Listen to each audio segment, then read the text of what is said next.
Good morning, class.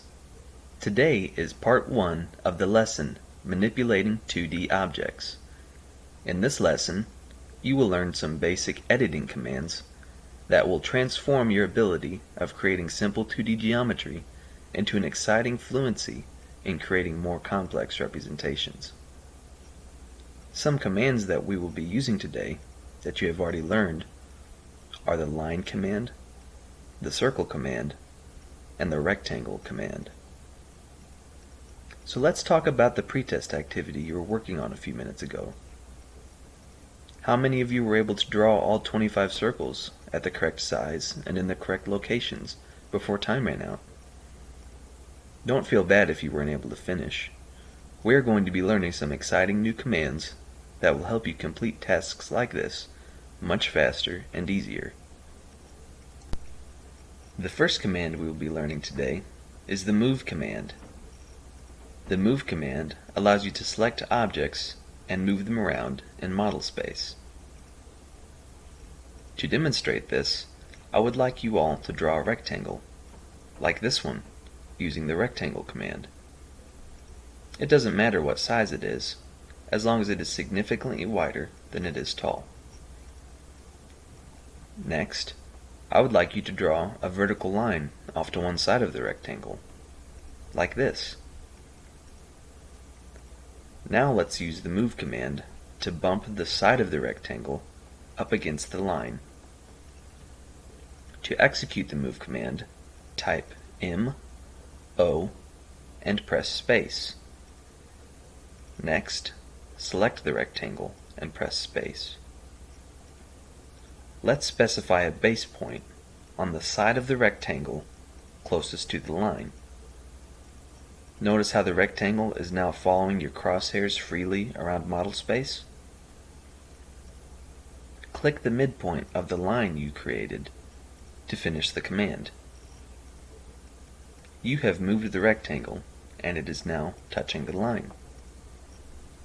Do you think this command would have been helpful when working on the pretest exercise? Why? I agree. If you had been able to use the move command, you wouldn't have needed to delete any circles you may have accidentally placed in the wrong spot and start over. You could have just moved them. Go ahead and move your rectangle back away from the vertical line a little ways, like so. The next command we are going to look at is the copy command. The copy command allows you to select objects and place copies of them in different places around model space. This sounds like it would have been perfect for your pretest, doesn't it? To execute the copy command, type C, O, and press space. Select the rectangle and press space again. This time, let's specify a base point of the bottom corner and press space. Move your crosshairs upward and click to specify the location of the copy. Press space to finish the command sequence. Pretty cool, right? Let's copy the rectangle again, only this time place the copy below the original.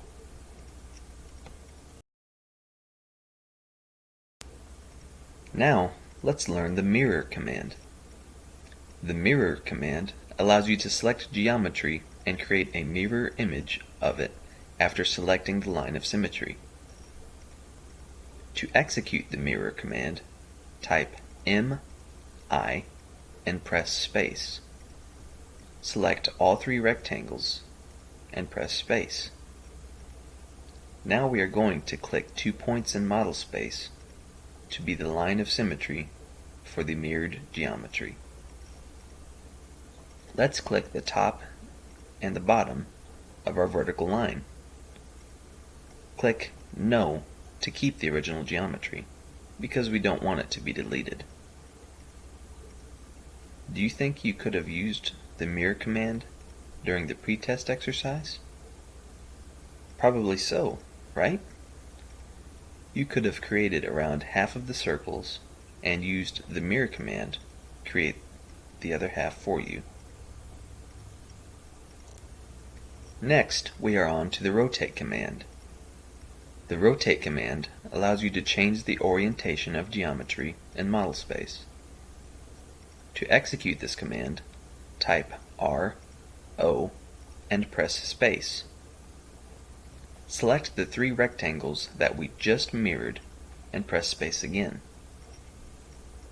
Specify a base point of the bottom corner of the bottom rectangle, like this.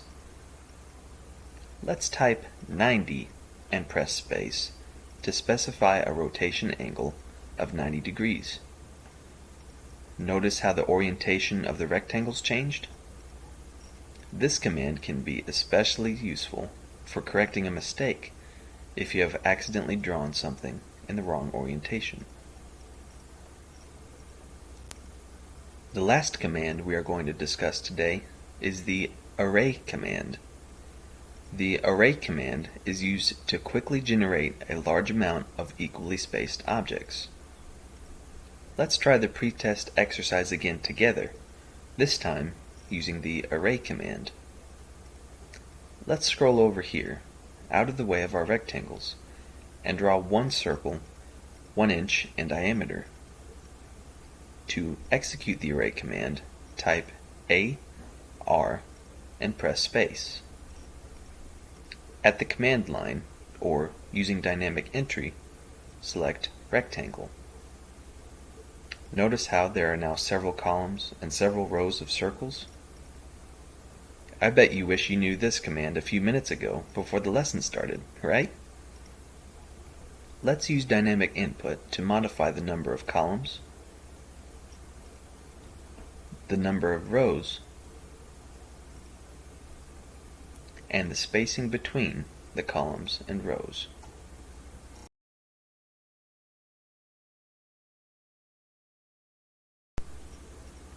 This example should provide evidence that there's almost always more than one way to do things in AutoCAD, but usually there's only one easiest way. That easiest way might be different from person to person, and that's okay. You might prefer to use the array command in a situation like this, or you might prefer using the copy command.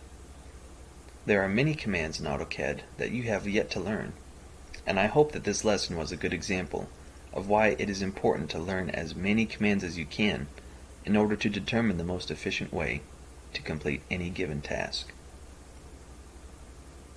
I know that was a lot of information in one lesson, but we are going to be using the rest of the class period today to practice these commands and complete some worksheets I made for you. Before I pass those out and let you get started, does anyone have any questions?